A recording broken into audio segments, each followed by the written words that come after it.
علی بھی اگلا سوال ہے، کیا عورت زیور پہن کر نماز ادا کر سکتی ہے؟ دیکھیں جی، عورت کے لیے سب کانٹیننٹ میں زندگی مشکل کر دی گئی ہے، اور عورتیں بیچاری ہماری اتنی مظلوم ہیں، اذان شروع ہو جائے تو گھر میں شور مچ جاتا ہے، جی دوپٹہ کتھے، دوپٹہ کتھے لے آؤ، پتہ نہیں کیا ہو گیا ہے۔ اذان شروع ہو گئی ہے تو اس کا دوپٹے سے کیا تعلق ہے؟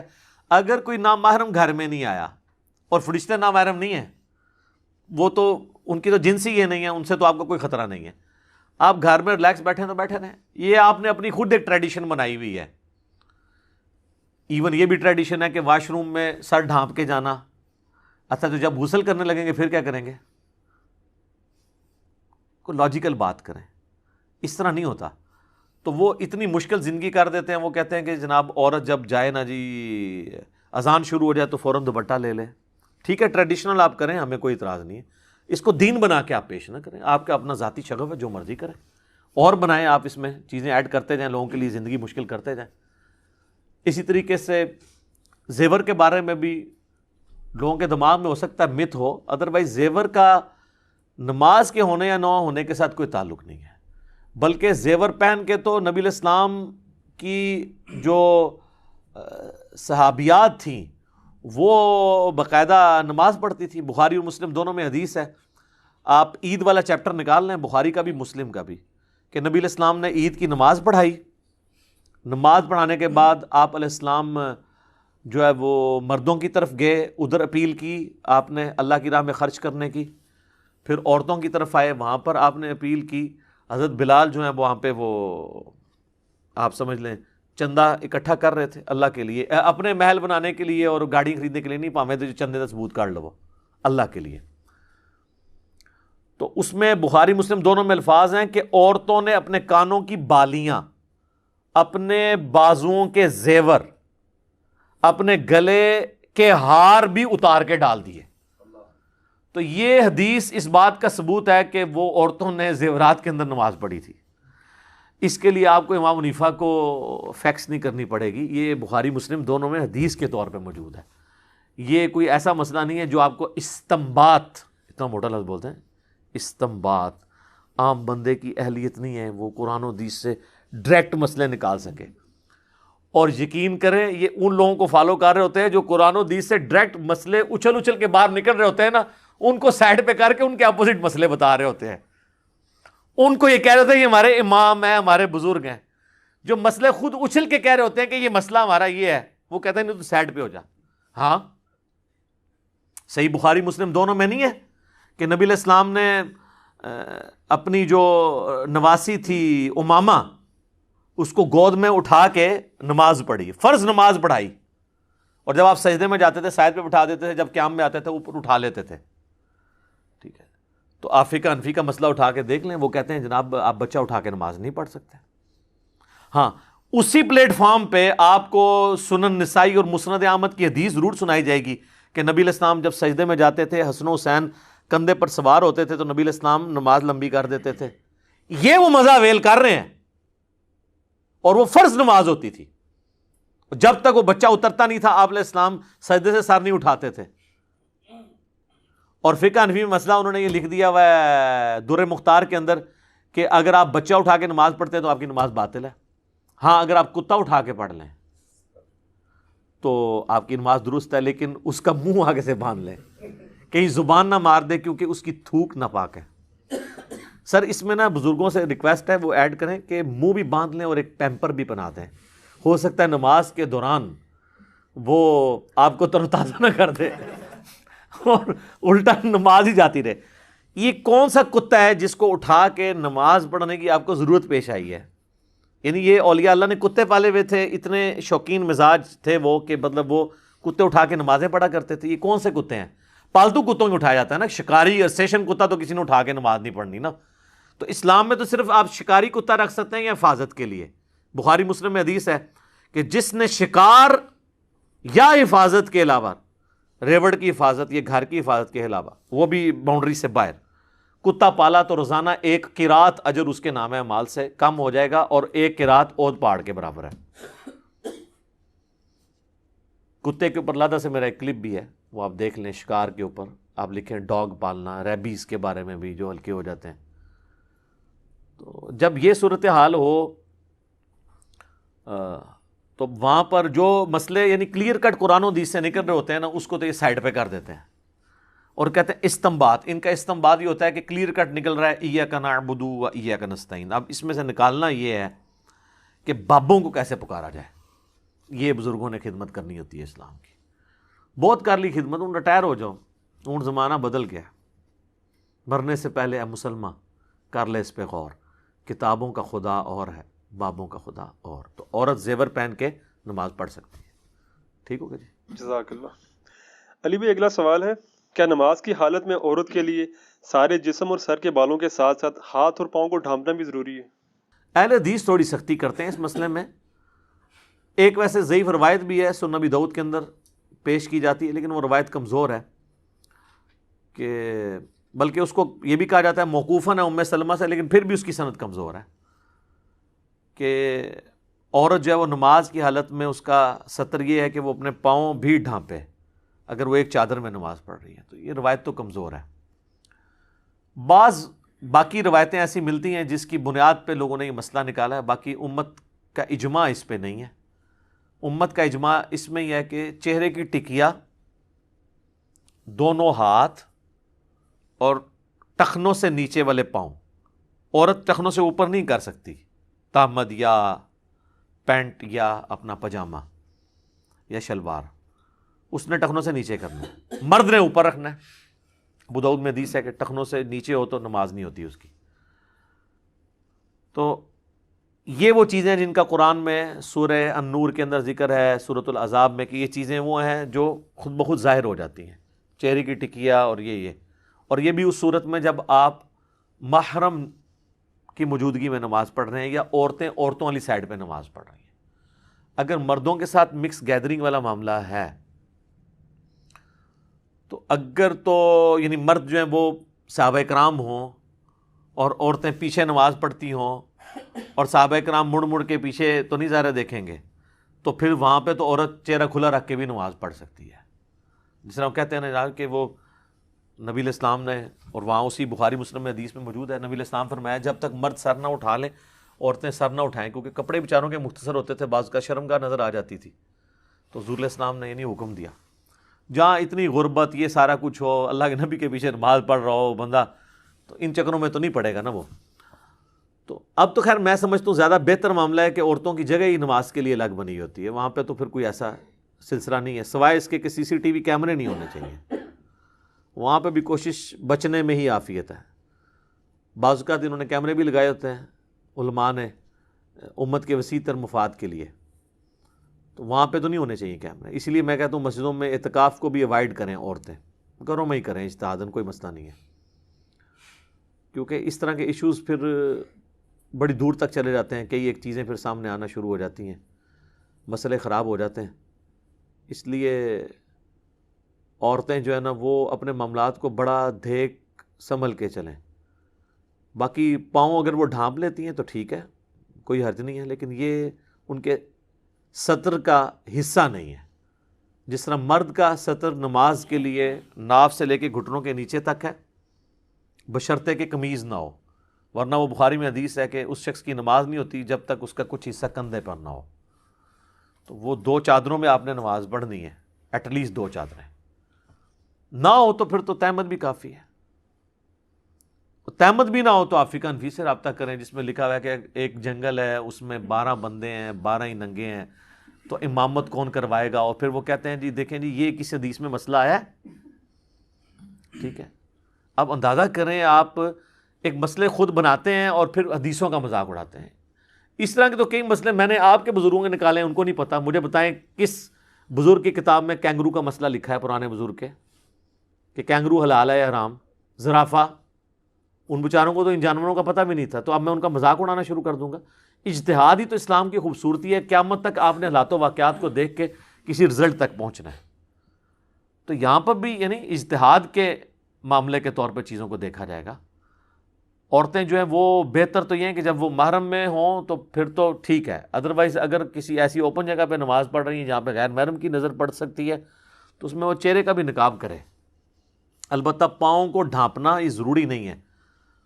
ویسے آپ سعودی عرب میں چلے جائیں نا تو وہ عورتوں کو انہوں نے کالے دستانے بھی پہنائے ہوتے ہیں, پاؤں میں جرابیں, سخت گرمیوں کے اندر انہوں نے نا یہ سارا کچھ. یہاں پہ بھی آپ دیکھ لیں کہ پورے کا پورا دین عورتوں پہ اپلائی کیا ہوتا ہے.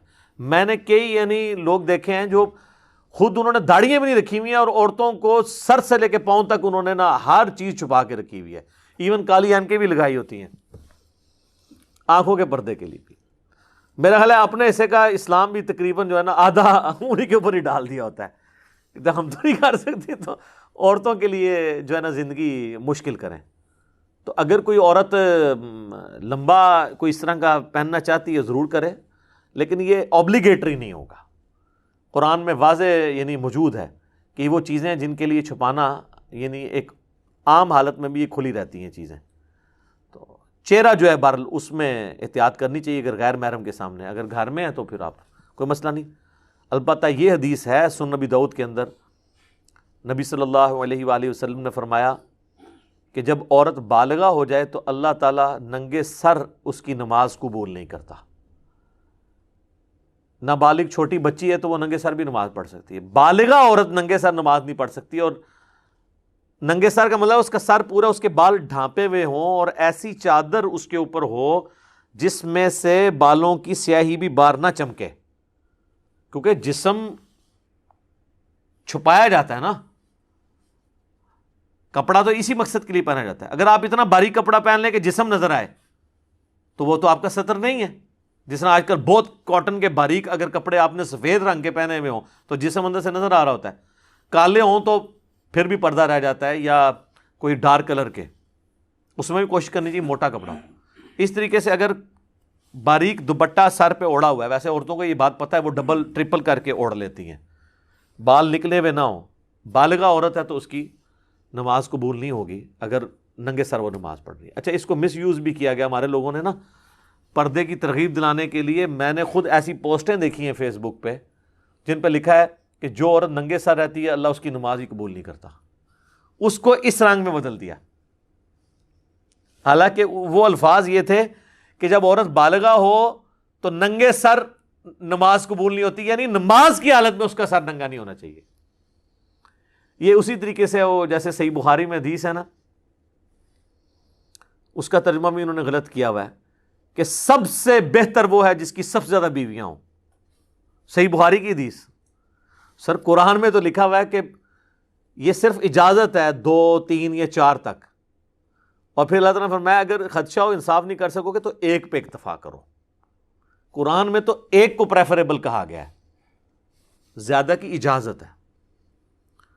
اب وہ بخاری کی حدیث ہمیں بھی ایک دفعہ کسی نے بھیج دی, میں نے کہا میں پڑھوں مطلب یہ حدیث, تو وہ حدیث کچھ اور تھی. وہ عبداللہ ابن عباس شادی کی ترغیب دلاتے ہوئے کہہ رہے تھے, چونکہ اس زمانے میں بھی یہ ایک چیز آ گئی تھی نا, بخاری مسلم میں کئی احادیث اس پہ گواہ ہیں. کئی صحابہ نے حضور سے کہا کہ ہم شادی نہیں کریں گے, اور ایک 3 صحابہ والی حدیث بھی ہے, اور بھی کئی احادیث ہے. تو نبی علیہ السلام نے فرمایا رہبانیت اسلام میں نہیں ہے, نکاح میری سنت ہے, جو میری سنت اغراض کرے گا وہ مجھ سے نہیں ہے. تو اسی کانٹیکسٹ میں نا عبداللہ ابن عباس بیسیکلی نکاح کی ترغیب دلا رہے تھے. ترغیب دلاتے ہوئے انہوں نے کہا کہ جو سب سے بہتر انسان تھا نا اس کی تو اتنی ساری بیویاں تھیں, یعنی نبی علیہ السلام, کہ نبی صلی اللہ علیہ وآلہ وسلم نے اتنی بیویاں کی ہوئی تھیں. سب سے بہتر انسان اللہ کا متقی پرہیزگار بندہ تو وہ ہے, تو شادی کرنا کوئی عیب والی بات نہیں ہے. اگر یہ عیب ہوتا تو اللہ کے نبی علیہ السلام نے تو زیادہ شادیاں کی ہوئی تھیں.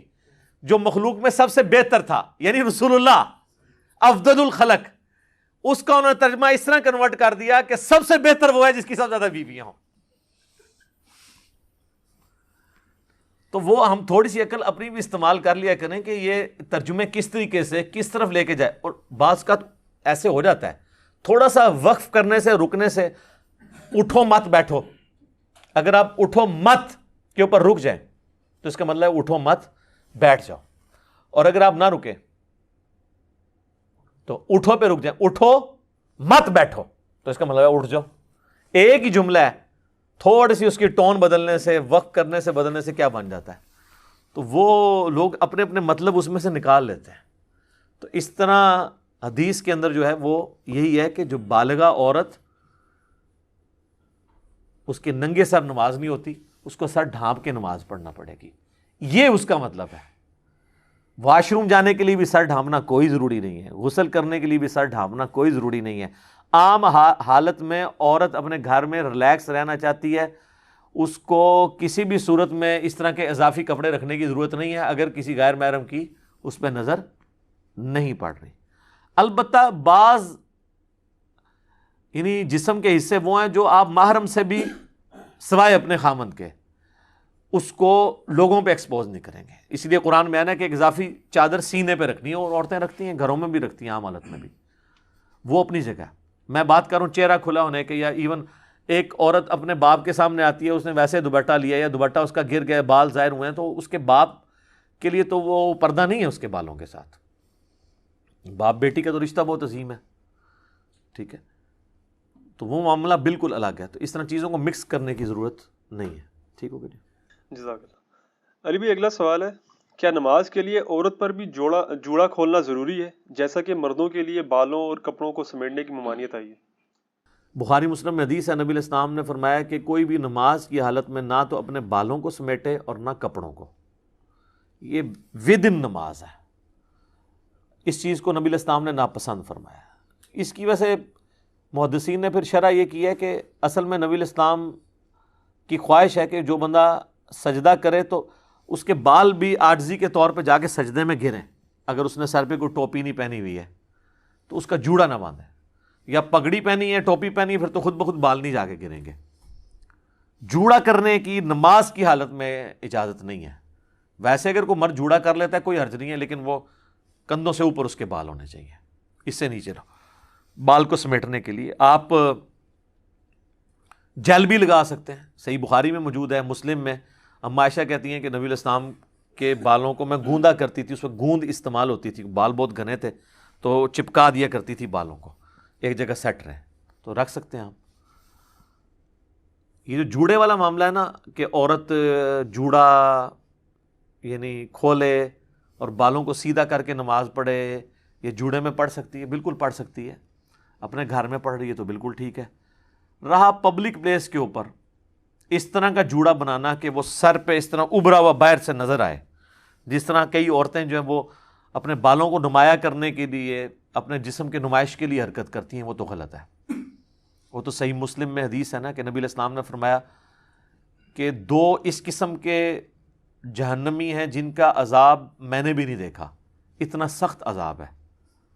ان میں سے پہلی کیٹیگری ان لوگوں کی ہے جن کے ہاتھ میں کوڑے ہیں، یعنی ویسے حکمران یا ایسے جلاد جو لوگوں کو ناحق مارتے ہیں. اور دوسری وہ عورتیں جو مٹکنے والیاں، مردوں کو اپنی طرف مائل کرنے والیاں، اور ایسا لباس پہننے والیاں کہ گویا وہ ننگی ہوں، یعنی اتنا چست لباس یا اتنا باریک کہ اس میں سے جسم ڈھلک رہا ہو، جن کے سر بختی اونٹوں کے مانند ہوں گے. یہ آپ دیکھیں عرب میں اگر آپ چلے جائیں نا تو کئی عورتیں جو ہے نا یہ اتنا بڑا اوپر جوڑا کر کے نا یوں کر کے حجاب لیا ہوتا ہے. یہ کون سا حجاب ہے جس میں آپ اٹریکٹ کر رہے ہیں کسی کو؟ اس قسم کا جوڑا نماز ہو یا نماز کے باہر یہ ویسے ہی غلط ہے. اس جوڑے میں بھی کوئی نماز پڑھ لے گا، نماز اس کی ہو جائے گی عورت کی، لیکن یہ عمل بذات خود غلط ہوگا. ایون مرد کے لیے بھی جو ہے یہ صرف ترغیب کے لیے ہے کہ وہ یعنی ان کاموں سے بچے کہ نماز کی حالت میں وہ جوڑا یا کپڑوں کو نہ سمیٹے. اب بعض کا لوگ پینٹ میں نماز پڑھ رہے ہیں، اب سجدے میں جانے لگتے ہیں تو تھوڑی سی پینٹ ان کو سمیٹنی پڑ جاتی ہے، ادروائز پینٹ پھٹ سکتی ہے، تو وہ اتنی چوڑی نہیں ہوتی، ڈریس پینٹ نہ ہو تو وہ ایک معاملہ الگ ہے. یہ چیزیں پریفریبل ہیں. یہ اس طرح کی چیزیں نہیں ہیں جن سے حلال و حرام کا مسئلہ اخذ ہونا شروع ہو جائے. تو بہتر یہ کہ عورت جو ہے وہ جوڑے کو اوائڈ ہی کرے، بال سیدھے رکھے نماز کے لیے بھی، لیکن بعض اوقات وہ وقتی طور پہ سمیٹنے پڑ جاتے ہیں، کوئی حرج نہیں ہے. اور اس میں ایک میں شرعی مسئلہ بتا دوں، بخاری مسلم میں یہ بھی حدیث ہے، اما عائشہ کہتی ہیں کہ نبی علیہ السلام ہمیں حیض کے بعد جب غسل کا حکم دیتے تو حکم دیتے کہ جوڑا کھول کے ہم غسل کریں، اور عام غسل جنابت میں آپ ہمیں چٹیا یا جوڑا کھولنے کا حکم نہیں دیتے تھے، یعنی جو بال باندھے ہوئے ہوتے تھے چٹیا، تو وہ بس چٹیا کے اوپر ہی ہم پانی بہا لیں، بس سر کی جڑ تک پانی پہنچ جائے. عورتوں کو اللہ نے یہ آسانی دی ہے کہ وہ حیض کا غسل تو بال کھول کے کریں گی، اس زمانے میں تو پانی بھی ایشو تھا، اور عام جو غسل ہے نا اس کے لیے ان کو کوئی پانی اتنا زیادہ استعمال کرنے کی ضرورت نہیں. لیکن آج کل تو ویسے ہی مسئلہ نہیں ہے، شاور ہے، پانی کھلا ہے، زمین نے اپنے خزانے اگل دیے، اب تو یہ ایشوز ہی ختم ہو چکے ہیں. ٹھیک ہو گیا. جزاک اللہ.